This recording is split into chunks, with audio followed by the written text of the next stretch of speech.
ಎಲ್ರಿಗೂ ನಮಸ್ಕಾರ. ವರ್ಷ ಅಲ್ಲ ಪ್ರಪಂಚ ಎಲ್ಲ ಸುತ್ತಬಿಟ್ಟು ಮತ್ತೆ ಮನೆಗೆ ಬಂದು ಮನೆ ಊಟ ಮಾಡಿದ್ರೆ ಒಂದು ಖುಷಿ ಸಿಗುತ್ತಲ್ಲ, ಆ ಥರ ಒಂದು ಖುಷಿ ನಮ್ಗೆ ಸಿಗ್ತಾ ಇದೆ. ಯಾಕಂದರೆ ನಾವೆಲ್ಲರೂ ಬೇರೆ ಬೇರೆ ಕಡೆ ಏನೇನೋ ಮಾಡಿ ಏನಂದರೆ ನೋಡಿ, ಅವರು ಪದ್ಮಶ್ರೀ ಅವರು ಒಬ್ಬರು ವೈಸ್ ಚಾನ್ಸಲರ್ಸ್ ಇದ್ದಾರೆ, ಇಲ್ಲಿ Guinness book of world record ಮಾಡಿದವರು ಇದ್ದಾರೆ, ನಾನಿದ್ದೀನಿ. ನಮ್ಮೆಲ್ಲರ ಕಾಮನ್ ಒಂದೇ ಒಂದು ವಿಷಯ ಏನಂದರೆ, ನಾವೆಲ್ಲ ಬೆಂಗಳೂರು ಯೂನಿವರ್ಸಿಟಿ ಪ್ರಾಡಕ್ಟು. ನಮ್ಮೆಲ್ಲರ ಕೆರಿಯರ್ ಶುರುವಾಗಿದ್ದು ಬೆಂಗಳೂರು ಯೂನಿವರ್ಸಿಟಿಯಲ್ಲಿ. ಹಾಗಾಗಿ we have come back to the runway that launched all of us. Thank you. Sharma ಅವ್ರು ಭಾಳ ಚೆನ್ನಾಗಿ ಹೇಳಿದ್ರು, ಭಾಳ ಹ್ಯೂಮರಸ್ ಆಗಿ ಹೇಳಿದ್ರು. Though is a big achiever. Deepak ಬಂದು ಟಿಕ್ ಮಾಡಿದ ಕಾರಣ ನಾನು ಅವ್ರ ಕ್ಲಾಸ್ಮೇಟು ಅಂತ. ನಾನು ಯೋಚನೆ ಮಾಡಿದೆ ನನ್ನನ್ನು ಯಾಕೆ ಟಿಕ್ ಮಾಡಿದ್ರು ಅಂತ. So I realise because I have two brains. One is a film artist brain, the other is a engineering brain. ಈ film artist brain ಇದೆಯಲ್ಲ, ಅದು it's a wild crazy brain. ಅದು it always thinks outside the box. It's very divergent, full of imagination. It goes haywire. Then there is the engineering brain, which is very structured, very systematic, very convergent. Because I have this hybrid brain, I think because of this, I could survive so long in the ambiguous field like cinema. Let me tell you some examples. ನಾನು ಹೂಮಳೆ ಅಂತ ಒಂದು ಚಿತ್ರ, ನಾನು ಅದರ writer. ಹೇಳಿದ್ನಲ್ಲ, ನನಗೆ 2 ತಲೆ. So ಅಲ್ಲಿ ಏನು ಸೀನು ಅಂದರೆ, ದೊಡ್ಡ ವೈಲೆನ್ಸ್ ತೋರಿಸ್ಬೇಕು, ಸಿಕ್ಕಾಬಡೆ. ಅಂದರೆ ರಿವರ್ ಆಫ್ ಬ್ಲಡ್ ಹರಿತಾ ಇದೆ ಅಸ್ಸಾಮಲ್ಲಿ, ಸಿಕ್ಕಾಬಡೆ ವೈಲೆನ್ಸ್ ಆಗ್ತಾ ಇದೆ, ಜನ ಒಬ್ಬರನ್ನೊಬ್ರು ಸುಟ್ಕೊಂಡು ಸಾಯ್ತಾ ಇದ್ದಾರೆ. ಒಂದು ಕಡೆ ಸೈನ್ಯ ತೋರಿಸ್ಬೇಕು, ಒಂದು ಕಡೆ ಜನ ಸಾಯೋ ತೋರಿಸ್ಬೇಕು, 100 ಜನ ಬೇಕು, 1000 ಜನ ಬೇಕು, ಟ್ರಕ್ ಬೇಕು, ಅದು ಬೇಕು, ಇದು ಬೇಕು, ಎಲ್ಲ ಬೇಕು ಅಂತ ಹೇಳ್ತಾ ಇದೆ. ಯಾವುದು brain? Film artist brain. But ಪಕ್ಕದಲ್ಲಿ ಇಂಜಿನಿಯರಿಂಗ್ ಬ್ರೈನ್ ಇದೆಯಲ್ಲ, ಹಲೋ ಅಂತ ಕರೀತದು. ಅಲ್ಲಪ್ಪ ಅದೆಲ್ಲ ಸರಿ, ಬಟ್ ಪ್ರೊಡ್ಯೂಸರ್ ಏನು ಹೇಳ್ತೀಯಲ್ಲ, ಏನು ಬಡ್ಜೆಟ್ ಇಲ್ಲ, ಎಷ್ಟಿದೆ? 0. ಅಲ್ಲ ರೀ, ಈ ಥರ ಒಂದು ಐಡಿಯಾ ರಿವರ್ ಆಫ್ ಬ್ಲಡ್ನ ಹೆಂಗೆ ತರೋದು? ಬಟ್ ಇಂಜಿನಿಯರ್ ಏನು ಹೇಳ್ತಾರೆ? ಪ್ರಾಬ್ಲಮ್ ಗೊತ್ತಾಯ್ತಲ್ಲ, ಕನ್ಸ್ಟ್ರೈನ್ ಗೊತ್ತಾಯ್ತಲ್ಲ, ಸಾಲ್ವ್ ಮಾಡು ಅಂತ. ಮತ್ತೆ ಫಿಲ್ಮ್ ಆರ್ಟಿಸ್ಟ್ ಬ್ರೈನ್ ಯೋಚನೆ ಮಾಡುತ್ತೆ. ಕೊನೆಗೆ ಆ ಸೀನ್, ಈಗ ಪಿಕ್ಚರಲ್ಲಿ ನೋಡಿ, ಅಲ್ಲಿ ಏನಾಗುತ್ತೆ ಅಂದರೆ, ಒಂದು ಮಗು ಒಂದು ಬಾಟಲ್ ಗ್ಲಾಸ್ ಪೀಸ್ ಬಿದ್ದಿರುತ್ತೆ, ಅದನ್ನು ತಗೊಂಡು ಬ್ರಹ್ಮಪುತ್ರ ನದಿಯನ್ನು ನೋಡುತ್ತೆ. ಇಡೀ ಬ್ರಹ್ಮಪುತ್ರ ನದಿ, ಅಷ್ಟು ದೊಡ್ಡ ನದಿ, ಆ ಬಾಟಲ್ ಗ್ಲಾಸ್ ಇದೆಯಲ್ಲ, ರೆಡ್ ಕಲರ್ ಗ್ಲಾಸಲ್ಲಿ ಕೆಂಪು ಕಾಣುತ್ತೆ.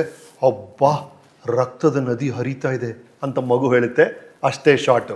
ರಿವರ್ ಆಫ್ ಬ್ಲಡ್ನ ಆ ಥರ ತೋರಿಸಿದ್ವಿ. ಕಾರಣ ಏನು? What does the engineer do? What is the problem? What is the constraint? How do you solve it? That is how the engineering brain helps me. Rama Shyama Bama ನಾನು direct ಮಾಡ್ತಾ ಇದ್ದೀನಿ. ಇಡೀ ಪಿಕ್ಚರ್ ಮುಗಿದೋಗಿದೆ. ಸಿನಿಮಾದಲ್ಲಿ ಆವಾಗ, ಈಗ ಡಿಜಿಟಲ್ ಆಗಿದೆ, ಆವಾಗ ಅನಲಾಗ್ ಇರೋದು. ಅಂದರೆ ಫಿಲ್ಮ್ ಇರುತ್ತೆ, ಫಿಲ್ಮ್ ಪಕ್ಕ ಒಂದು ಆಡಿಯೋ ಟ್ರ್ಯಾಕ್ ಇರುತ್ತೆ. ಏನು ಆಶ್ಚರ್ಯ ಅಂದರೆ, ಆವಾಗ ಏನಾಗುತ್ತೆ ಅಂದರೆ, ನೀವು ಥಿಯೇಟ್ರಲ್ಲಿ ಫಿಲ್ಮ್ ನೋಡ್ತಿರಲ್ಲ, ಇಲ್ಲಿ ಪ್ರೊಜೆಕ್ಟರ್ ಇರುತ್ತೆ. ಪ್ರೊಜೆಕ್ಟರಿಂದ ಲೈಟ್ ಬಂದು ಅದು ಸ್ಕ್ರೀನಲ್ಲಿ ಕಾಣುತ್ತಲ್ವಾ. ಈ ಪ್ರೊಜೆಕ್ಟರ್ ಲೈಟ್ ಎಲ್ಲಿ ಬೀಳುತ್ತೋ ಅಲ್ಲಿ ಫಿಲ್ಮ್ ಇರುತ್ತೆ, ನಾವು ಶೂಟ್ ಮಾಡಿರೋ ಫಿಲ್ಮು. ಬಟ್ ನಾವು ಮಾತಾಡಿರ್ತೀವಲ್ಲ, ಆ ಮಾತು ಅಲ್ಲಿರಲ್ಲ, ಆ ಮಾತು ಇಲ್ಲಿ ಕೆಳಗಡೆ ಇಲ್ಲೆಲ್ಲೋ ಇರುತ್ತೆ. ಯಾಕಂದರೆ ಪ್ರೊಜೆಕ್ಟರಲ್ಲಿ ಆ ವಿಜುವಲು ಮತ್ತು ಆಡಿಯೋ ಎರಡನ್ನೂ ಇಡಕ್ಕೆ ಒಂದೇ ಜಾಗ ಇಲ್ಲ. ಹಾಗಾಗಿ ಇಲ್ಲಿ ಪ್ರೊಜೆಕ್ಟರು ವಿಡಿಯೋ ಇಲ್ಲಿ ಬರುತ್ತೆ, ಆಡಿಯೋ ಹೆಡ್ ಇಲ್ಲಿರುತ್ತೆ. ಹಾಗಾಗಿ ನಾನು ಇಲ್ಲಿ ಮಾತಾಡ್ತಿರೋ ಲಿಪ್ಪು ಇಲ್ಲಿ ಬರಬೇಕು, ಆಡಿಯೋ ಇಷ್ಟು ಡಿಸ್ಟೆನ್ಸ್ ಇರುತ್ತೆ. ಆ ಥರನೇ ಎಲ್ಲ ಮಾಡ್ತಾ ಇದ್ವಿ. ಸರಿ, ವಿಡಿಯೋ ಮಾಡಾಯ್ತು, ಆಡಿಯೋ ಮಾಡಾಯ್ತು. ಕೊನೆ ಪಿಕ್ಚರ್ ನೋಡ್ತೀನಿ, ಯಾವುದೂ ಸಿಂಕ್ ಆಗ್ತಾ ಇಲ್ಲ. ಅಂದರೆ ನಾನು ಮಾತಾಡ್ತಾ ಇರೋದು ಕಮಲಾಸನ್ ಡೈಲಾಗ್ ಬರ್ತಾ ಇದೆ, ಕಮಲಾಸನ್ ಮಾತಾಡ್ತಾ ಇರೋದು ಊರ್ವಶಿ ಬಾಯಲ್ಲಿ ಬರ್ತಾ ಇದೆ. ಏನೂ ಅರ್ಥ ಆಗ್ತಿಲ್ಲ ನಮಗೆ. ಏನು ಅಂತ ನೋಡಿದ್ರೆ, ಕೊನೆಗೆ ಆ ವಿಡಿಯೋ ಸ್ಟ್ರಿಪ್ ಇದೆಯಲ್ಲ, ಅದು ಬೇರೆ ಲೆಂತ್, ಆಡಿಯೋ ಸ್ಟ್ರಿಪ್ಪು ಇನ್ನೂ ಸಿಕ್ಕಾಪಟ್ಟೆ ಇದೆ, ಅರ್ಥನೇ ಆಗ್ತಿಲ್ಲ. ಏನು ಮಾಡ್ತಾರೆ? ಮತ್ತೆ ಈ ಫಿಲ್ಮ್ ಬ್ರೈನು, ಇಂಜಿನಿಯರ್ ಬ್ರೈನ್ ಶುರುವಾಯಿತು. ಫಿಲ್ಮ್ ಬ್ರೈನ್ ಹೇಳುತ್ತೆ, ಇದು ಕಾರಣ ಯಾರೋ? ನಿನ್ನ ತಪ್ಪು ಇದು, ಇಲ್ಲ ಇದು ನಿನ್ನ ತಪ್ಪು, ಅದು ನನ್ನ ತಪ್ಪು ಅಂತ ಹುಡುಕ್ತಾ ಇರುತ್ತೆ. ಇಂಜಿನಿಯರಿಂಗ್ ಬ್ರೈನ್ ಹೇಳುತ್ತೆ, ಯಾರು ತಪ್ಪು ಅಲ್ಲ, ಹೇಗಾಯಿತು, ಕಾರಣ ಏನು, what is the cos behind it, ಯೋಚನೆ ಮಾಡು ಅಂತ ಹೇಳುತ್ತೆ. ಹಾಗೆ ಯೋಚನೆ ಮಾಡಿದ್ರೆ ಅಲ್ಲಿ ಆಗಿದ್ದ ಮಿಸ್ಟೇಕ್ ಏನು ಅಂದರೆ, ಅಲ್ಲಿ ಎಡಿಟ್ ಮಾಡಿದ್ನಲ್ಲ ಅವನು, ಅದಕ್ಕೆ ಮುಂಚೆ ಒಂದು ಟೆಲಿವಿಷನ್ ಸೀರಿಯಲ್ ಎಡಿಟ್ ಮಾಡಿದ್ದ.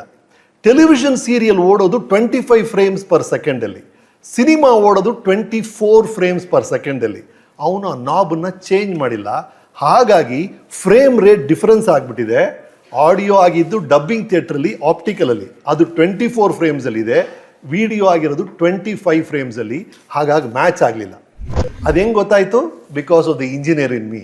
ಹಾಗಾಗಿ ರಾಮಶಾಮಮ್ಮ ಇವತ್ತು ನೀವು ನಗ್ತೀರಾ ಅಂದರೆ ಕಮಲಾಸನವ್ರ ಬಾಯಲ್ಲಿ ಕಮಲಾಸನ್ ಡೈಲಾಗ್ ಯಾಕೆ ಬರ್ತಾ ಇದೆ ಅಂದರೆ ಅದಕ್ಕೊಬ್ಬ ಇಂಜಿನಿಯರೇ ಕಾರಣ. ಅದೇ ಥರ ರೀ, ನಾನೊಂದು ಸೆಟ್ಗೆ ಹೋದರೆ first thing I do, sir, you won't believe, when I go to a set, when I shoot, the very first thing I do as a director is, suppose I am shooting here, I come here to look at my location with my assistant directors, I will make a top angle drawing of this area. I will make an engineering drawing that the door is here, the lights are here, the windows are here, light will come from here, the mic is here, the podium is here, and I make a top angle drawing. That is how engineering helps me in every aspect of my work. ಅದೆಲ್ಲದಕ್ಕಿಂತ ನಮ್ಮ engineering ಮಾಡ್ತಿದ್ದಾಗ ನಮ್ಮ engineering drawing ಮಾಡ್ತಿದ್ವಿ. ಡ್ರಾಯಿಂಗ್ನ ಭಾಳ ಅಚ್ಚುಕಟ್ಟಾಗಿ ಮಾಡ್ತಿದ್ವಿ. ಆದರೆ ಈ font ಬರಿಬೇಕಲ್ಲ ಕೆಳಗೆ, ಅದನ್ನು ಗೀಚ್ಬಿಡ್ತಿದ್ವಿ. ಆವಾಗ ಡ್ರಾಯಿಂಗ್ ಮಾಸ್ಟರ್ ಹೇಳಿದ್ರು, Ramesh, don't do this. Small things, those small by themselves make big things appear bigger ಅಂತ. ನೀನು ಮಾಡುವಂಥ ದೊಡ್ಡ ದೊಡ್ಡ ವಿಷಯಗಳಲ್ಲ, ನೀನು ಮಾಡುವಂಥ ದೊಡ್ಡ ದೊಡ್ಡ ವಿಷಯಗಳ ಜೊತೆ ಸಣ್ಣ ಸಣ್ಣ ವಿಷಯಗಳು ಮಾಡ್ತೀಯಲ್ಲ, ಅದು ನೀನು ಮಾಡುವಂಥ ದೊಡ್ಡ ವಿಷಯಗಳನ್ನು ಇನ್ನೂ ದೊಡ್ಡದಾಗಿ ಜಗತ್ತಿಗೆ ತೋರಿಸುತ್ತೆ ಅಂತ. Cinema is all about that. It is about the details that you take in account in every scene, and that engineering taught me. In fact ನನ್ನ ಸಿನಿಮಾ ಬಿಡ್ರಿ, ಪ್ರತಿಯೊಂದು ಸಿನಿಮಾ ಕತೆ ಏನ್ರಿ ನೀವು ಯೋಚನೆ ಮಾಡಿ. ನೀವು ನೋಡುವಂಥ ಪ್ರತಿಯೊಂದು ಸಿನಿಮಾ ಏನು ಕತೆ? ಈಗ ರಾಮಶ್ಯಾಮ ಏನು ಸರ್, ನನ್ನ ಕ್ಯಾರೆಕ್ಟರು ಒಂದು ಗರ್ಲ್ ಫ್ರೆಂಡ್, ಒಂದು ಹುಡುಗಿನ ನೋಡಿದೆ, ಅವಳನ್ನ ಕರ್ಕೊಂಡು ಗೋವಾ ಕರ್ಕೊಂಡು ಹೋಗ್ಬೇಕು. ಗೋವಾ ಅಷ್ಟೇ ನನ್ನ ಆಸೆ. ಪ್ರಾಬ್ಲಮ್ ಏನು? ನನಗೆ ಮದುವೆ ಆಗಿದೆ, ನನ್ನ ಹೆಂಡತಿ ಬಿಡ್ತಾ ಇಲ್ಲ ಅಲ್ವಾ? ಎಲ್ಲ ಪಿಕ್ಚರ್ ಹತ್ತಾನೆ ಪ್ರಾಬ್ಲಮ್ಮು. ಯಾರೋ ಏನೋ ಆಸೆ ಪಡ್ತಾರೆ, ಇನ್ನೊಬ್ರು ಅದನ್ನು ಪಡೆಯಕ್ಕೆ ಬಿಡಲ್ಲ. ಹೀರೋಗೇನೋ ಬೇಕು, ವಿಲ್ಲನ್ ಅದನ್ನು ಬಿಡಲ್ಲ. ವಿಲ್ಲನ್ಗೇನೋ ಬೇಕು, ಅದು ಹೀರೋ ಬಿಡಲ್ಲ. What is that? Any engineer will tell you, friction is the resistance between surfaces in contact in the direction of movement or in the intended direction of movement ಅಂತ. ಆ ಫ್ರಿಕ್ಷನ್ ಇದೆಯಲ್ಲ, ಆ ಫ್ರಿಕ್ಷನ್ನ lubricant Greece ಹಾಕಿ ಕಮ್ಮಿ ಮಾಡಿದ್ರೆ it will save energy and become a mission. ಅದನ್ನು highlight ಮಾಡಿದ್ರೆ brake clutch ಅಂತ ಯೂಸ್ ಆಗುತ್ತೆ. ನಾವು ಸಿನಿಮಾಲ್ ಮಾಡ್ತಿರೋದು ಅಷ್ಟೇ. ಒಂದು ಫ್ರಿಕ್ಷನ್ನ ತಗೊಳ್ತೀವಿ, ಅದನ್ನು ಸಾಲ್ವ್ ಮಾಡ್ತೀವಿ, ಗಂಡ ಹೆಂಡತಿ ಮಧ್ಯೆ ಜಗಳ ಜಗಳ ಜಗಳ ಜಗಳ ಜಗಳ, ಅದನ್ನು ಮೆತ್ತಗೆ ಸಾಲ್ವ್ ಮಾಡಿ ಕೊನೆಗೆ ಹ್ಯಾಪಿಯಾಗಿದ್ದಾರಪ್ಪ ಅಂದರೆ ಅದು ಇಂಜಿನ್ ಆಗುತ್ತೆ. ಇಲ್ಲ, ಇಬ್ರು ಜಗಳ ಜಾಸ್ತಿ ಆಗಿ ಆಗಿ ಆಗಿ ಆಗಿ ಕೊನೆಗೆ ಡೈವರ್ಸ್ ಆಯಿತು ಅಂದರೆ ಅದು ಬ್ರೇಕು ಕ್ಲಚ್ಚು ಆಗುತ್ತೆ. Every cinema if you look at it is purely engineering. It is friction and how you manage the friction. That's what the whole cinema industry is about. ನಾನು ಕಲ್ತಂಥ ಮೂರೇ ವಿಷಯಗಳು ಇಂಜಿನಿಯರಿಂಗಲ್ಲಿ: how to do things the most efficient way, how to do it at least cost, how to do it in the safest way for all of us. That is what not only cinema, every field should employ. That is the secret of engineering. ಹಾಗಾಗಿ ನನಗೆ award ಕೊಟ್ಟಿರೋದು, ನಾನು engineering ಬಿಟ್ಟರೂ ಕೂಡ ಇಂಜಿನಿಯರಿಂಗ್ನ ನಾನು ಬಿಟ್ಟಿಲ್ಲ. My mind is still an engineer's mind ಅನ್ನೋ ಕಾರಣಕ್ಕಾಗಿ ಕೊಟ್ಟಿದ್ದಾರೆ ಅನ್ಸುತ್ತೆ. So thank you so much for recognising this. 2 ಕಾರಣಗಳು ಭಾಳ ಇಷ್ಟ ಆಯಿತು. 1, ನಾನು ಓದಿದ್ದು ಬ್ಯಾಂಗ್ಳೂರು ಯೂನಿವರ್ಸಿಟಿ. 2, ನಾನು ಓದಿದ್ದು ವಿಶ್ವೇಶ್ವರಯ್ಯ ಕಾಲೇಜ್ ಆಫ್ ಇಂಜಿನಿಯರಿಂಗ್. ಹಾಗಾಗಿ ವಿಶ್ವೇಶ್ವರಯ್ಯ ಅವರ ಹೆಸರಲ್ಲಿ ನನಗೆ ಈ ಅವಾರ್ಡ್ನ ಬ್ಯಾಂಗ್ಳೂರು ಯೂನಿವರ್ಸಿಟಿಯವರು ಮತ್ತು ನಮ್ಮ ದೀಪಕ್ ಅವರ ಅಲ್ಯುಮಿನಿ ಇಂಜಿನಿಯರಿಂಗ್ ಅಸೋಸಿಯೇಷನ್ ಕೊಡ್ತಾ ಇರೋದು ಬಹಳ ಖುಷಿ ಕೊಡ್ತು. Thank you very much. ನಮಸ್ಕಾರ.